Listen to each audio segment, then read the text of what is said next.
What if I'm stuck here forever? Catherine Stockett.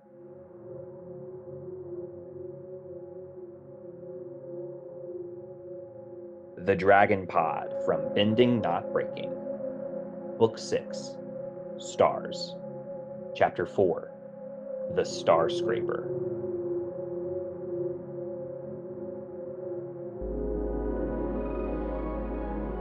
Welcome back to our third episode of the Dragon Pod in season 6, covering the Dragon Prince and the mystery of Aaravos. We are really excited to have everyone listening. We had a little bit of a break between our second and third episodes, but here we are on a roll with episode 4. And we're really excited to have a special guest. That's the trend this season. We have lots of amazing guests, and this episode is no exception. I am pleased to welcome back Sasha Rojen, who is an exceptional actor. You can find in shows like Bates Motel and Supergirl and The Flash, but you will likely know her best for the incredible and amazing work that she has given us through The Dragon Prince as, you heard it, the voice of Ezran. And so Sasha isn't just an accomplished actor, though, also an accomplished artist. And you can find that on Instagram. I'm sure we'll talk about that. But welcome to the show. How are you today? I'm doing great. How are you doing? You know, I'm all right. It's a nice day. I have air conditioning. It may be hot outside, but it's cool in here, and that is a win. So I'm okay. Tell me what's going on with you. What's new? I'm starting up university and I just worked on a movie, which I'm not allowed to talk about yet, but when it comes out, I can. That's very exciting. Do you have any like when will it come out? Like when will we know? Do we have any ideas? I have no clue. I'm Oh, not sure. I think sometime next year. okay. Well, great. Well, Mhm. we're looking forward to hearing that. That'll be really fun.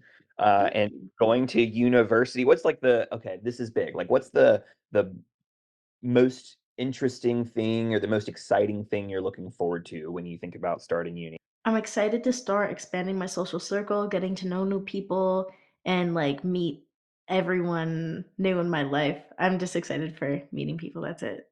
That's so cool. No, I was a little overwhelmed when I went to college because I went to a very large university. There were like 25,000 students, and so it was just a blah. And so figuring out like where to find my people were big. How do you know what's the class size at your uni?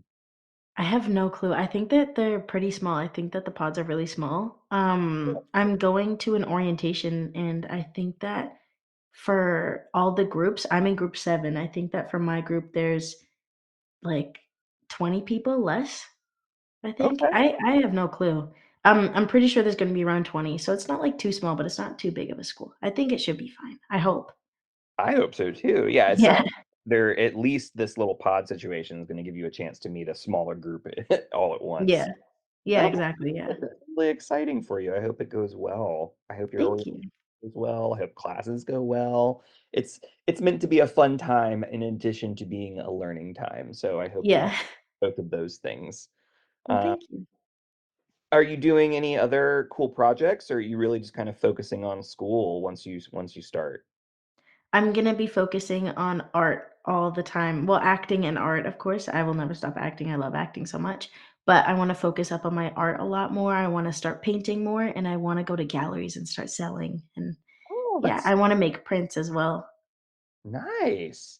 So, for people who have not seen your art before, what's kind of how would you pitch it? Like, what's your style? What's your favorite thing to do? What's your creative outlet that way? I like to experiment a lot with different media. I love watercolor the best. I have, like, these felt markers that I started using recently. They're my favorite. They're my favorite type of marker to use. So I've been using those, so I think that, I use watercolor and these felt tip markers the most. Mm, And I don't know, my art is funky. Like, it's very gooky and weird, and I use expressionism a lot. Um because I don't use the right sort of colors for things, or I add things that like a human shouldn't have, or just stuff like that. I draw a lot of faces. I'm very big on faces. Like I'll turn a landscape into a face. I love Oh, faces. Yeah. okay. All right. Mm. Well, that's exciting for people who want to find you. We'll make sure to give you that plug at the end. Tell us where to find it because we want to make sure that people can come and check out that work. Well, great. So focusing on art, focusing on acting, and focusing on school. Uh, Mhm.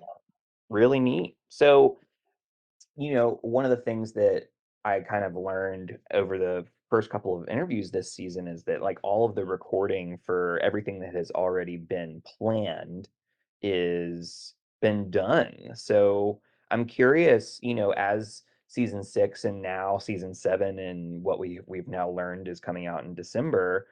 Um, what's it like to kind of see all of this work that you've been working on for years, like come to this, you know, fruition, to this end state?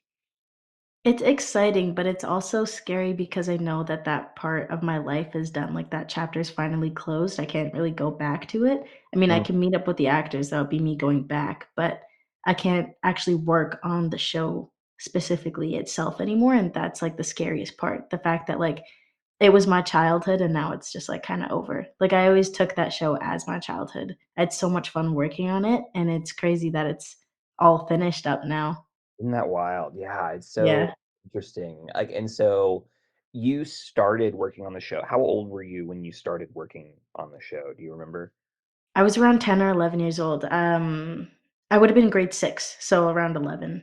Yeah, so, like and now you're going to college, and here we are, like, for season 6 going out. It's like this is a big transition, right? To kind of Yeah, witness this throughout your whole experience. That's so cool. Like, I think about what it's like for the people who've been just watching it to grow up with the show. Like, I yeah, saw, I think it's a tweet recently from someone who's like, "I was 13 when it came out, and now I'm 18," and, like, there's this whole, like, I've grown up with this, and, it's really wild to think about how formative those years can be, uh, mhm, in terms of developing who we are, so that's super cool. yeah, Um So I want to kind of transition then to, you being a primal source for our audience around the making of the show and the making of this episode, if you have any tidbits. But I'm curious, you know, as we look at this episode, we recognize that, there's only one speaking line for you, I believe. Uh, yeah, yeah. but even with that, I'm curious, is there anything about the making of this episode or even this season that kind of stands out to you about details that are fun or interesting to share? I think that I filmed most of my lines in one day because I'm mostly at the end of each episode. Yeah, And, yeah, besides the last episode before this one, I'm mostly just at the end of each episode, which I also thought was pretty cool because it's like I get to leave people on a cliffhanger instead of other people. I've that's true. always wanted to do that, so it makes me Okay. excited that I get to be the person that does that. Oh, But that's yeah, I filmed most of my lines in, like, one day, I'm pretty sure. Um it interesting. wasn't, like, hard to film it either. It was really nice to film. It was still fun to film. I still got to see everybody and, like, say hi to, the producers and whatnot whenever I could. But Good. yeah. That's super cool. It's wild to think about how, like, oh, you mean you did all of this in one day? Like, it's kind of just so, like, uh counterintuitive, I guess, the to Yeah. someone who's like, "It takes so much time and so much effort to get all this in," and then, "Nope, I just came in for the day and it was done." Yeah. Or I would just come in for, like, 20 minutes, 10 minutes, film 1 line, and that's it. Yeah. Yeah, I mean, Yeah. even it's so interesting to think about how and what goes into it, right? Mhm. Well, thank you for sharing, that's super neat. I'm excited to kind of dive into the episode, but before we do, we pick a lens, right? So we kind of went back and forth, you and I, around like what could it be, and Mhm. ultimately we landed on the lens of being stuck. And I'm curious, what does that mean to you? to be stuck? Well, in what sort of sense? Any sense, whatever makes sense for you. Um, yeah, I think that's the whole point is we have this whole interpretive landscape, and so I'm curious to hear like what even comes to mind when I say it. When I think of stuck, I think of being stuck mentally, like holding yourself back, thinking that you can't do something, or Mm, being in a situation where you know you can't do something because it'll impact another thing negatively or yourself negatively. So it's kinda just like you're stuck, you don't know what to choose, and I feel like that's what this episode is really about, like, nobody knows what to choose, nobody knows what to do, no one knows right or wrong, and they're trying to figure it out. ugh, yes. No, I think that's exactly right. You're putting your finger right on it. The image that usually comes to mind when I think of stuck is like, have you ever walked in really muddy water and all of a sudden your foot goes way deeper than you expect? Yeah. You like, I can't move. How do I get my leg out from under here, especially without losing my shoe? Um, I imagine that like physicality of like I can't move even though I want to. It's this like cognitive dissonance where my brain wants to keep going, but my body is like, nope, you literally can't. um, Mhm. and it's a similar thing when you talk about this mental block that you're kind of talking about. It's like this I want to do something, but I don't know what the right path is, and so we're kind of like in this analysis paralysis situation. So super cool to think about like there's this physical element to being stuck, and it's not quite the same as being still. Whereas like still and wondering what to do is one thing, but being stuck has this urgency to it. Um, yeah, really neat. Okay. Do you have, an example of a time in your life where you have felt that way? With university, actually, I never really wanted to do it. Mm, My parents have always wanted me to, of course, but I always thought that I could focus on, like, other things. I really wanna focus on my art. I'm going to school for art because I was like, "Why not? If I'm yeah, gonna have to go to school anyways." But, like, the more that I think about it, the more this might have a positive outcome on my life because it'll give me more opportunities to get into different jobs or to make sure that I can sell my art more just to get better at art. There's yeah, always those positive aspects, but at the same time, I feel stuck because it's something that I'm not sure that I wanna do. I can always change what I wanna do. My parents are very lenient that way, which I'm very thankful and grateful for, but at the same time, it's just kind of like, I don't know if I need to do this or if I want to do this or if this is the right thing for me. mm, yeah, yeah, I can think of so many times where I'm like, "This is what I'm, quote, supposed to do," and I'm doing it, but I also feel this, like, je ne sais quoi, this calling, this, joie de vivre that is pulling me in another direction. And it's like, do I go this direction that I'm being called towards, or do I go towards this direction that I'm hearing from people who are wiser and have more experience than I do? And it's really hard to negotiate that. Like, it's an interesting um, place to be, and I can't imagine that anyone who's listening hasn't had an experience like that. So that seems really applicable to a lot of us. Um, ugh. Well, I can't wait to dive into the episode because I can think of several points in the episode where this is true also. But before we do, we have to remind our listeners of what happened. So I wanted to give you the option. Would you like to go first or second for the 30-second recap? I'll go second. All right, I have a timer set. Will you count me down from three? Mhm. Ready? Yep, let's do it. 3, 2, 1, go. Okay, so Raylan and Callum they're like Gleamy Tower and they're gonna go up it. And then, Claudia is like, I'm not gonna kill the kitten. And then Raylan's like, wait a second, we're not chosen, and then they get dropped. And then they're invited to stay the night. despite that. And then Kareem's like, "Oh my God, Sunscene," and Drago's like, "No, don't heal my eyes, heal my wings." And then Celestial Drag or Helves like don't see, but they kind of do see. But like they also are they Raylan is chosen, and then Terry saves Claudia from the thing, and then Star Touch Elves are immortal, and then I that's out of my that's 30 seconds. I'm out of time.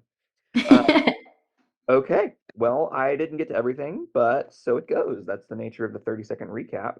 I'm gonna put 30 seconds on the clock for you. Are you ready? Yep. All right, on your mark, get set, go. Okay, Claudia is choosing between good and evil when she's looking at the kitten and she really wants to kill it, but then she doesn't. And then Raylan, as you said, goes up the tower, finds out that they're not the chosen two, but then they are the chosen two, and they wanna figure out why the Star Touch elves in the masks are wearing masks, and then oh my goodness. And at the end of the episode, I come in, I'm like, Soren, your dad, he's here. That's Ding. 30 seconds. Look at yeah, awesome. All right, so you got more than I did, or at least we definitely covered different things, so that's perfect. That gives everybody a chance to hear what's up. And now we can talk about moments of stuckness in the episode. Okay. Um, would you like to go first, or do you want me to drop one on you? Where do we want to go in the episode? Drop one on me. All right. So for me, the most obvious stuck is this whole through line with Claudia. And there's this really interesting setup where Claudia is kind of at an impasse because she has just been left by her dad. She tried to leave Terry. She's back, and now she's sitting in this spot, and all she can think about is dark magic, looking at this little cute little kitten. And she's like, I could use its whiskers, I could use its ear fluff, I could use its like nail clippers. Like it's like all these things that she's just dissecting this animal. But also, on the other hand, she's like, I don't want to use dark magic. And this is really the first time we've seen her be reluctant to use dark magic in the show. And I'm curious what you make of her indecisiveness or her being stuck in this moment. I'm curious, like, I don't know that I have an answer, but I'm curious about what comes up for you when you think about this moment. Well, in the earlier seasons, I feel like Claudia didn't really take into account that what she's killing are lives and what she's doing is wrong. And she couldn't see that because she's following in the footsteps of her dad. So she lost her dad, tried everything that she could to find him, didn't care whether she was making people lose their lives or impacting the lives in Zadia. Um, and oh, sorry, I just lost my train of thought. um, Well, yeah, oh, yeah, sorry. I was just gonna say, I think that's a really good point to start with, though, is I forget that she's been in the magical parts of Zadia now for a while, and Yeah. she's been proximate to that, and that's, bound to change your perspective on it at least a little bit. But sorry, I didn't mean to interrupt you. Oh, no, it's okay. Yeah, but speaking off of that, she's completely surrounded all the time, 24/7 by these cute animals, so eventually she's gonna have to adapt to them and realize that they are actual beings. Like, she gets to see that they live their own lives. They're their own thing. Like, when I look at a bear, that's a life right there. They have their own family. They have their own thing. They were born from something. They're just like me. It's just that they're in a different body. And I think that she's finally realizing that after losing her dad, having him back and understanding what family really means. She can't take other things away from their family, even though it's for her own sake, or even though she wants to do dark magic. She knows that she shouldn't and she can't because eventually it's taking over her life. It's really impacting everyone horribly. She lost her leg due to it, and she's losing her mind due to it. And I think that she's finally realizing that. Yeah, it's so wild to me, right? Because she was like so deep in this for all the way up until this point, where and it was really like just going down, down, down, down, down, down, down. Where I like it's oh, she's like imagining her coming out of that was really hard for me at the end of last season, where she had lost her leg, and I guess like having lost her leg and having lost her dad in a way where not losing her dad's life, which is clearly something that she had to grapple with several years ago at this point, but losing her dad in a way that is like tangible, a living loss, is something that dark magic can't fix. Where Mhm. this was the first time she lost something that dark magic couldn't get back for her. And I think to me, that is potentially one of the reasons there's this element of feeling stuck, that this person who she's admired for so long, who has also used dark magic, is saying, no, this is not the right path. Um, that's big. That's a big change. Um, I really like this, so episode one, Viren's talking about how essentially it's this, I'm going to model this for you because clearly modeling this for you works out better than me telling you. And I think that that really hit her hard. I mean, I can definitely think of times when people have like modeled something and that has shifted the way I thought about it way more than when they told me to do a certain thing. Um, Woof. Yeah, that's big. Um, what else? What's another moment that comes to mind for you, or more about this one that comes to mind for you about the idea of being stuck? Mm, I'm actually not. Oh, with Soul Regum, I Yeah. thought that at first he was gonna be stuck on his options because he's like, "Should I do anything? Should I have anything back? Why would I want things back?" I feel like that's what he's thinking about before we get the cutoff to the next scene, and then we see his scene afterwards. In that initial scene, I didn't know what was gonna happen. I thought that he was gonna be stuck on his decisions, but it seems like he wasn't. So I wanna know what you think about that. Yeah, no, it's interesting, right? Because it's, we're led to believe from Kareem, right, that Sol Riggum having his sight is going to fix everything, right? And it's interesting because often we tell ourselves stories about what will make other people feel better. And I'm like, oh, all they need is a bath and, some lavender scented candles, and they'll feel so much better. And when you ask them what will make them feel better, they're not going to say a bath with lavender scented candles. They're going to say, I need to pay rent this month. Right. So it's like, when we diagnose without really knowing what's going on, sometimes we come to the wrong conclusion. And that can definitely lead us to like, oh, I was planning on this, but you're telling me this now. What do you mean? And so with Sol Regum, we were kind of led to believe as an audience that he would be, giddy about getting his eyes back. And this, when he says no, we're like, uh-oh, Kareem's about to get lit up, literally.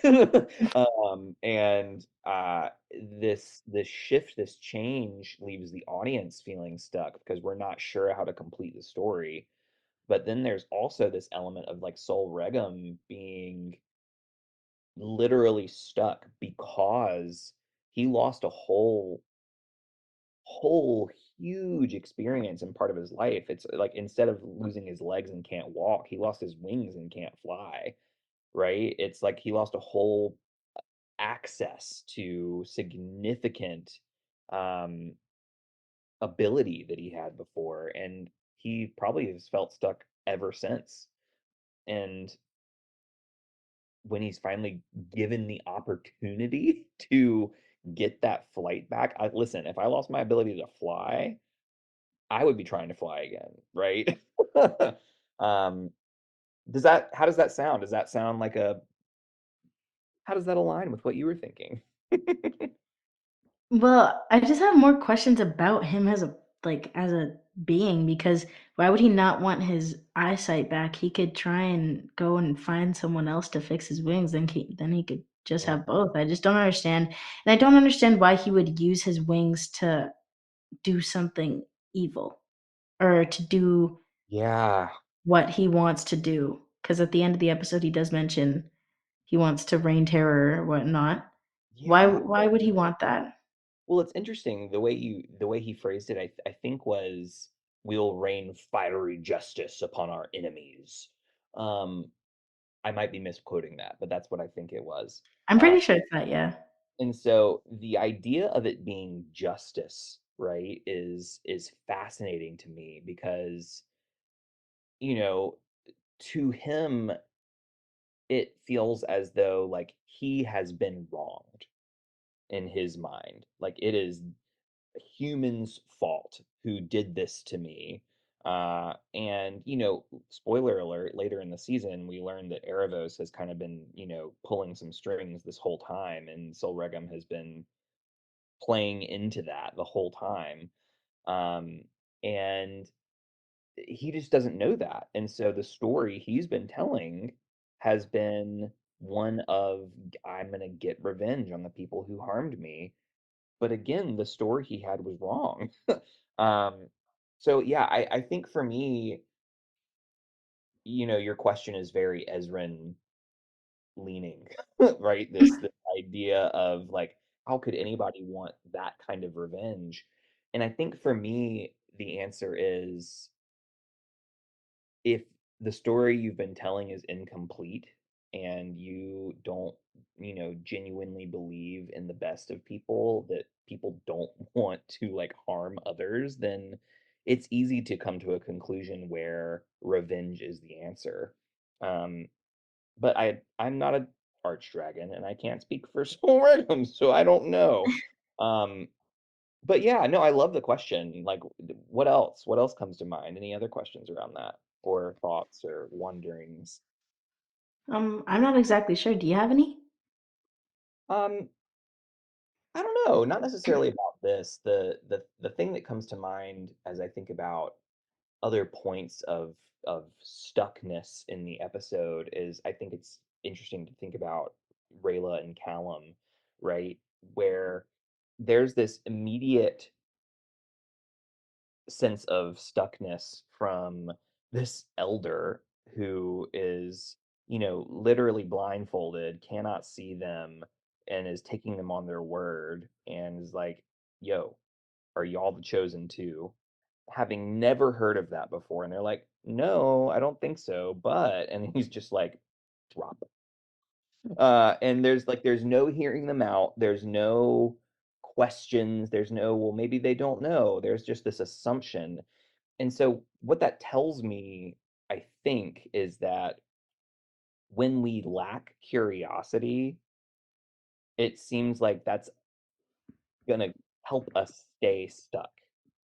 Um, because that's what we literally see in this show where this elder is like, I'm not gonna be curious about this, and he's gonna remain stuck.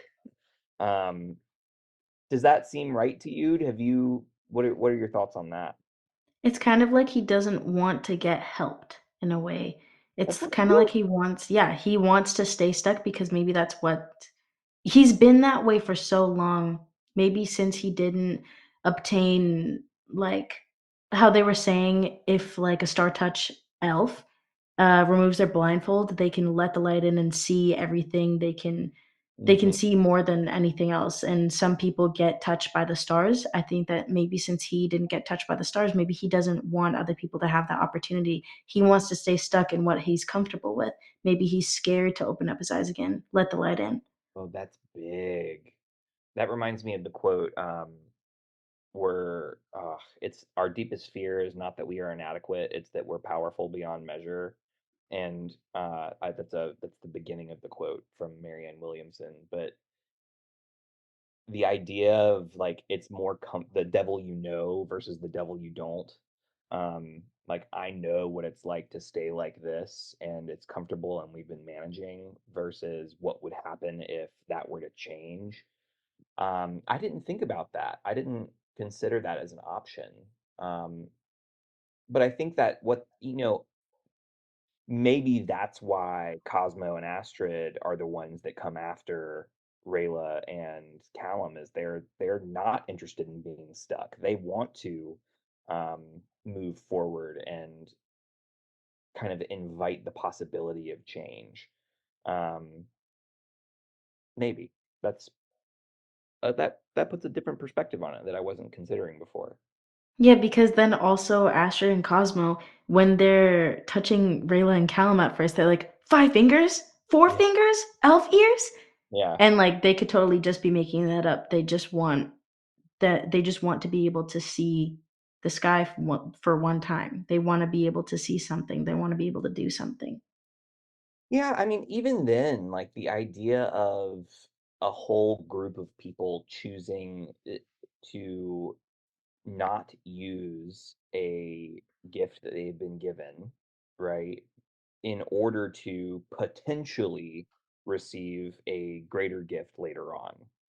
Of like, I'm going to choose to not use my eyes for my whole life in order to potentially have the option to be star touched or whatever. What was the to rise above and get this superpower of seeing past, present, and future at the same time.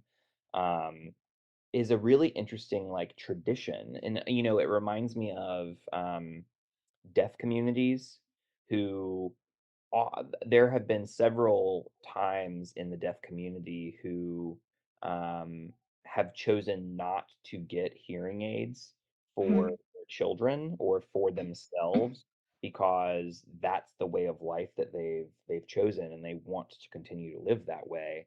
Um, and don't see it as disability, but rather as just a different way of life.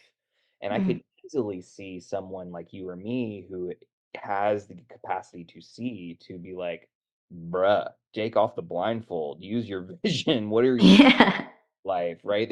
I could see there being a lot of judgment there, but also there's this element of like humility that I have to bring to that of like, okay, you're like in my head, reframing it from, okay, you're choosing to be stuck the way you are when you have the option to change it.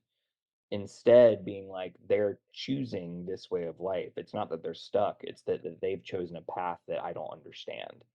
Mhm.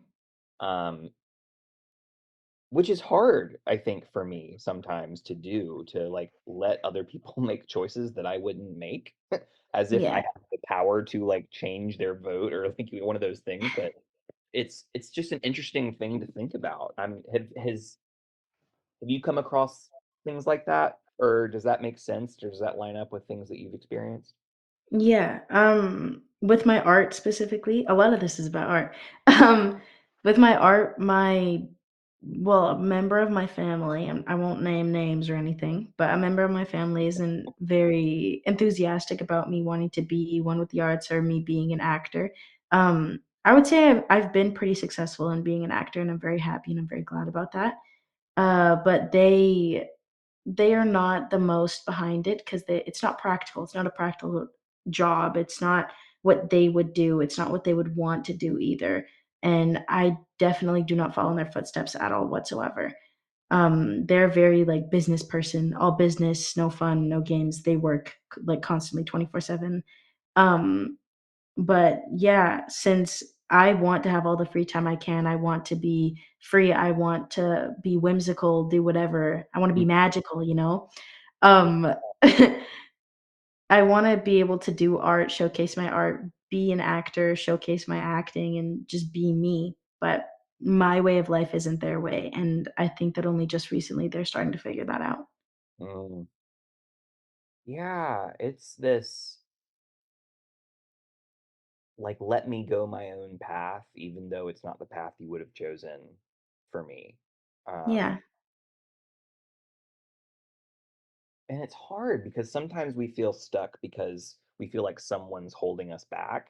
And sometimes we feel stuck because we're holding ourselves back. And it's interesting to think about like how we're able to see kind of both of those in this, where it's very possible that, Cosmo and Astrid feel held back and stuck because of their elder and the way that they've kind of managed things over the past several years. But it's also very possible that, you know, Claudia is feeling stuck because of her own inner decisions that she's trying to make for herself. Or we could reframe it and say she's stuck because Viren has kind of held her back because he wants her to act a certain way and Aaravos wants her to act a certain way and she feels torn and pulled in two directions. So it's interesting to think about like what is the source of our stuckness, right? What is Yeah. the reason we feel stuck? Who is holding us back? Who is pulling us forward? And how much of a grip does that person or thing have on us is something to consider. Um, yeah, that's super cool. Like, okay, can we talk about Kareem for a minute? Mhm. So I'm curious about this because, I will admit that my perspective on Kareem is slightly judgmental. Uh, um, but thinking about how Kareem feels really stuck on the past and the way things were, and how he always dreamed his life would be. Whereas we don't really see much of that in this episode, but Janai is very forward thinking and very you know, willing to see change and willing to, you know, read things a different way. And that has kind of led to this really interesting um, choice that he has made to sacrifice something that is really important to his people for Sol Regum, who he believes will act on the benefit of his people. Um, and that makes me wonder about being stuck and who are the people we can talk to when we feel stuck that can help us better make that decision. And I'm curious what comes to mind for you. Um, I normally like to get the opinion of my sister or any of my friends, really. I even get the opinion of my mom no matter what the situation is. I tell my mom literally everything. Hmm. Um, but yeah, I always like to get different opinions from everybody because no one's gonna have the same opinion. They can have similar, but they're not gonna have the same. And if I'm let's say I wanted to choose a slice of chocolate cake or vanilla cake, I need to see who normally likes vanilla cake, and then I'll go to that person, get the reasons why they like vanilla cake. Maybe I'll choose that. And then I'll see in my life who likes chocolate cake. And then I want to see why they like the chocolate cake, why they would choose the chocolate cake, and why they would need it. And then I'll kind of just base my decision off of that. Like, why would I want this or why would I want that? And I feel like everybody in my life can help me decide and choose that whenever Yeah, I need the help. it's this is reminding me of Terry actually, right? One of the things that Terry says to Claudia is this is a decision that you have to make on your own and I can't make it for you. I'm willing to walk with you on the path, but I'm not willing to make the decision for you. Um, which is a really compassionate way of saying, like, this is on you. It's your responsibility to make this decision. Like, I can't choose which cake you should eat. I can tell you what I think. I can tell you why I think that cake is better, but you have to decide which cake you want. Um, how do you feel about that? Do you sometimes like sometimes I wish somebody would just tell me what to do and it would be the right thing. um, but that just seems like the easy way out. Well, everybody always wishes for the easy way out. Like, even I do. I wish for the easy way out 24/7. I don't ever want to make my own decisions. Even if I'm hanging up the phone with someone, I wanna wait for them to hang up the phone. I can't do it myself. But So even if you I'm in a rush, I'm like, "You have to do it. I need you to do it. Like, please." But I can't always have everything handed down and given to me because at the end of the day, if I lose everybody, who am I gonna have? I'm gonna have myself. And if I can't make my own decisions to better myself, then how am I supposed to be there for everyone else? How am I supposed to do anything on my own? I can't be my own human being if I don't even want to be. yeah. Well, and this reminds me, this might be the last thing we talk about unless you have something else. But this reminds me of this line that Ezran has at the end, right, with Soren, who is, Soren has moved on, right? And he has made his choice. He doesn't feel stuck. And then he learns from Ezran that his dad is downstairs, and he's like, "Oh no, of course, I'm completing the line in my head. I'm projecting what I think Soren is thinking, but this idea of like, oh no, I thought I had was done with this, and now I have to be near him again and be proximate to him again. Um, so sometimes like this element of choice and this element of being stuck is thrust upon us without our choice, right? Yeah. Ugh. Well, is there anything else that we want to make sure we touch on in the episode regarding being stuck? I'm not sure. I don't think so. Yeah. Nothing's coming to my mind either. So what we'll do, everybody, is we're going to take a quick break and we'll come right back with our sacred practice and our final couple of segments.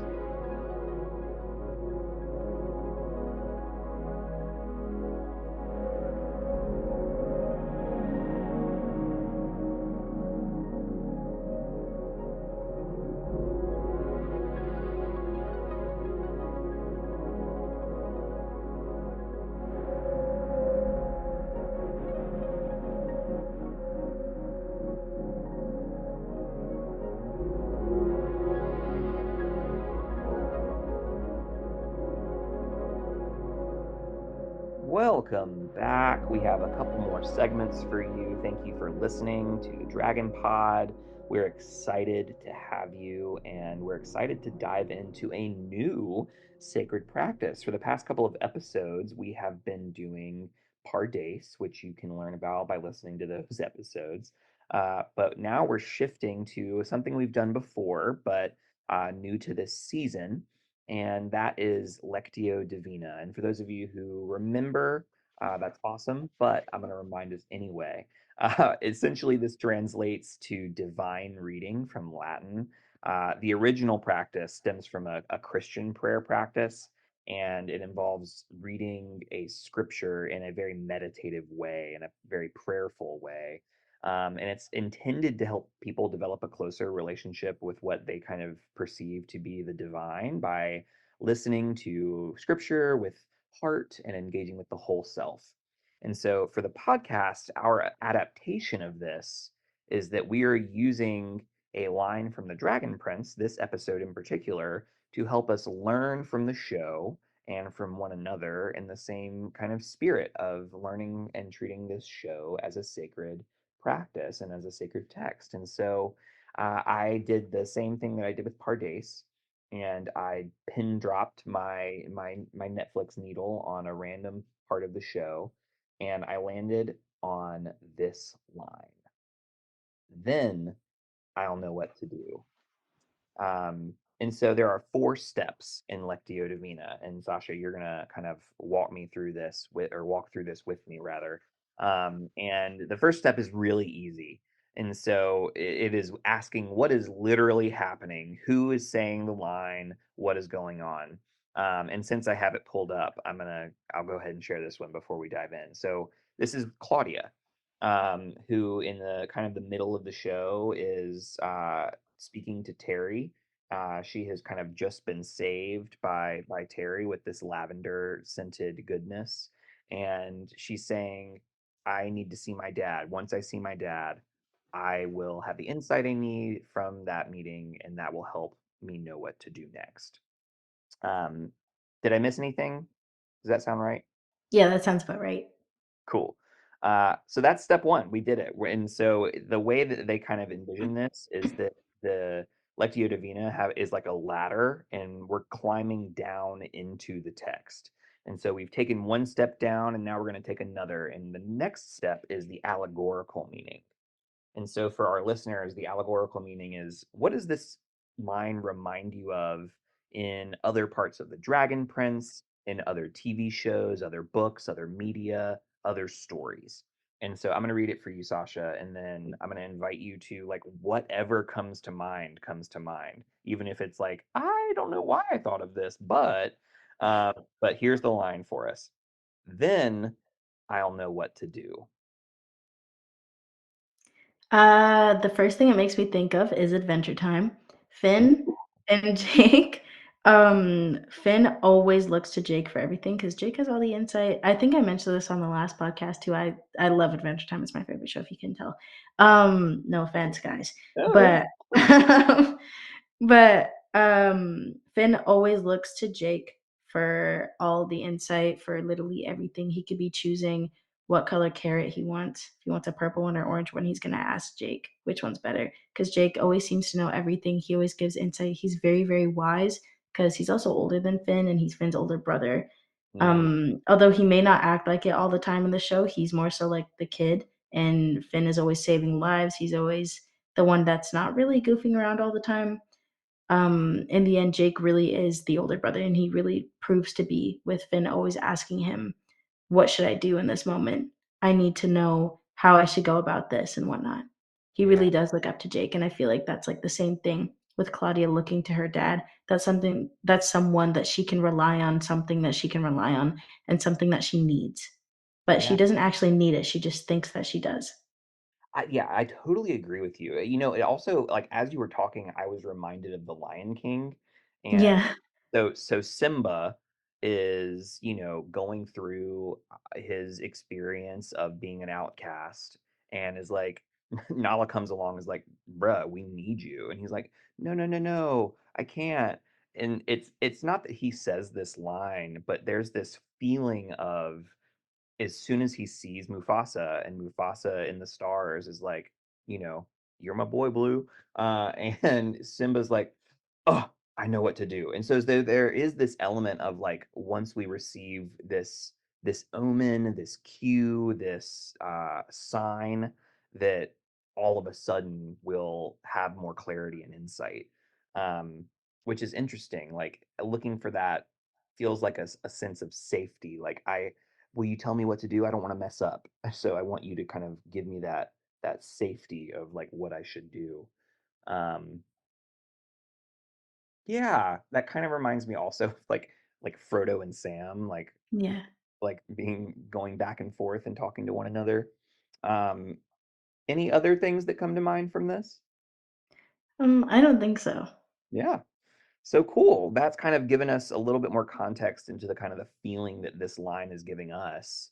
And that's the allegorical meaning, right? This is that sense, that feeling that we're getting from these other shows and these moments are kind of evoked by this. And so that's the allegorical meaning.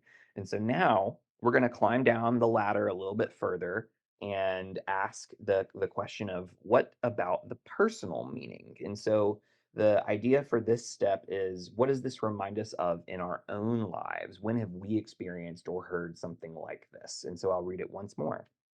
Then I'll know what to do. As I mentioned before, with me going to university, that's not really my choice, but it's something that I feel I'm supposed to do. It's something that I know that I'm supposed to do. Mm, And I have my mom to guide me. So my mom is my guide for this. My mom is my Viren. I'm the Claudia for this. mm, Um, yeah, I feel like if I follow in what she tells me, since she's older than me, she's wiser, she knows, she may know some more. I feel like she's who I should look up to for this, and she's who I listen to, of course, because she's my mom. I trust her. I like you listen to your mom or you listen to your parent or whoever is there to help and guide you. You normally listen to that person no matter if they're right or wrong or good or bad. You listen to that person because they raised you and they did everything. So yeah, she would be my Viren for this. She's yeah. the person that I go to know what to do next in life. Yeah, no, I love that. And I think that often people have this person, even if it's not a guardian, right? Or a parent, right? I think even if it's that really wise best friend or that really, person you look up to, a trusted adult. And I think that's the thing that comes to mind for me is like it's not necessarily the relationship that they have, but the amount of trust you have in this person, right? There's just so much like deep rooted trust for the people we go to. For me, like I also talk to my mom, right?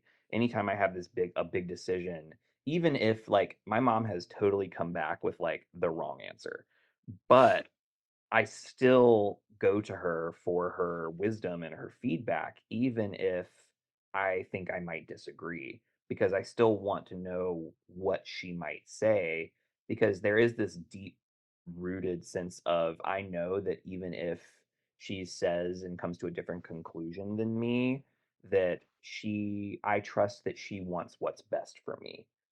Yeah. And I think that that's something that really comes to mind is like, who are the people that I can go to of that are gonna tell me the truth, even if it's not what I want to hear. Uh, Yeah. yeah, that's definitely what comes to mind. Um, I also find that I one of the things that comes to me when I think about this too is the idea of it feels a little I think you said it really well when you said Claudia doesn't actually need this, but this idea of I go into like polling mode of like what do you think I should do? What do you think I should do? What do you think I should do? When I do that when I know the answer that I want, but I don't like the way it makes me feel. Like Yeah. I know what I want to do and I know why I want to do it, but I start polling people because I want them to convince me that the other answer is better. Um, Yeah. and I part of me is like I already know what to do is the thought that comes to my mind, even if I don't literally know what to do. But that's what I'm thinking of when I think about how it means for me too. Yeah, I Uh, do the exact same thing. I feel like everybody in their life eventually does that at one point. And I don't like to admit that I do that, but I do. I definitely do yeah, same. I'm like, oopsie. that. But c'est la vie, right? This is who we are. Um, okay, so we're going to climb down one more step. This is the last step of this practice. And this is kind of like, what is this conversation calling us to do? What is, now that we have had this conversation, what's something we want to change, something we want to do, someone we want to talk to? So a call to action based off of this line. Another way to frame it is if you were to give someone a piece of advice based off of this line in this conversation, what might you say to them? So either what it's calling you to do or a piece of advice you might give. Um, so I'll read it one last time. Then I'll know what to do. You'll always know what to do as long as you want to do it. That's what I would say. You can't let other people convince you to do something if you're not willing to, and you shouldn't have to convince someone to let you do something or to do something. You should do that yourself. And you shouldn't have to look to other people and be like, hey, I don't want to do this, but I should. Should I do this? You shouldn't look to other people to do that. At the end of the day, that's your decision. Do you want to have a positive impact on your life? Or do you want to have a negative one? Or even if it means to be negative for the time being and then it turns out to be positive, do you want to have that eventual positive, or do you want to stay in the negative the whole time because you're comfortable there? You should never be comfortable in your life. That's not what life is about. Sure, be Woo! comfortable sometimes, but like at the end of the day, do you want to live in comfortability and safeness, or do you want to adventure, get out there, make your life better and be positive in the end, whether rather than being negative the whole time. There's no point in that. There's no point in living if your life is gonna be negative like that, and if you're gonna choose to live like Dang. that. All right, somebody's dropping some wisdom over here. Okay. Um, oof, that's big. I love the sense of like the confidence with which you say that because I'm like sitting over here being like, "Dang girl, that takes a lot of courage." Like Yeah. that takes a lot of like inner strength to be able to like and I agree. I think that there is a sense of like I understand why people choose the comfortable path because the world sucks, right? Because like things are haywire and things are rough out there. But I also feel this deep sense of respect and uh, just compassion for people who do take the courageous route to do what is hard, even though it is to do what is hard because it is hard. And so kind of in awe of that, and I appreciate it. I agree. I think for me, the way I would phrase this is I think my piece of advice is that we'll never know what to do. Like it will always be uncertain. The only thing we can do is we can make the best decision we can with the information we have at the time. Yeah.